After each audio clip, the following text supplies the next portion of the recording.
અભિયાનને લીધે લોકોની પક્ષીઓ પ્રત્યેની સહાનુભૂતિ વધી। આ કાળઝાળ ગરમીમાં પક્ષીઓને દાણા પાણી મળી રહે તે ઉદ્દેશ્યથી રોજે રોજ પક્ષીઓની તરસ छिपावा બેસ્તાન પોલીસ સ્ટેશન તથા જિંદગી જીવદયા અભિયાન સુરત દ્વારા પક્ષીઓ માટે 300થી વધુ વિનામૂલ્યે કુંડા વિતરણ કરવામાં આવ્યા હતા। બેસ્તાન પોલીસ સ્ટેશન ખાતે કુંડાઓનું વિનામૂલ્યે વિતરણ કરવામાં આવ્યું હતું। મુક્ત મને વિહરતા પક્ષીઓ તરસ छिपावा માટે જિંદગી જીવદયા અભિયાન દ્વારા કરેલી પહેલને સતત આવકાર મળી રહ્યો છે।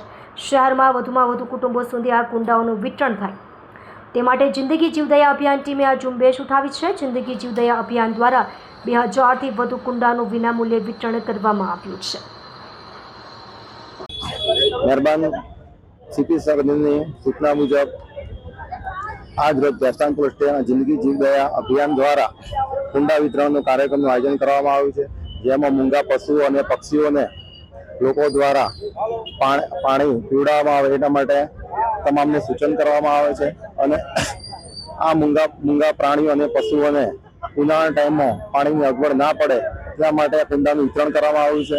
અને આ કુંડા સિવાય પણ તમે તમારી રીતે પણ દરેક પબ્લિક પાણીનું વિતરણ કરે અને પોતાના ધાબા ઉપર, છત ઉપર કે અન્ય કોઈ પણ જગ્યાએ કુંડા મૂકીને મૂંગા પશુઓને પાણી પીવડાવે એ નમ્ર અનુરોધ કરીએ છીએ। કેટલા કુંડાનું વિતરણ કરવામાં આવ્યું હતું? આશરે 300 જેવા કુંડાઓનું વિતરણ કરવામાં આવ્યું છે।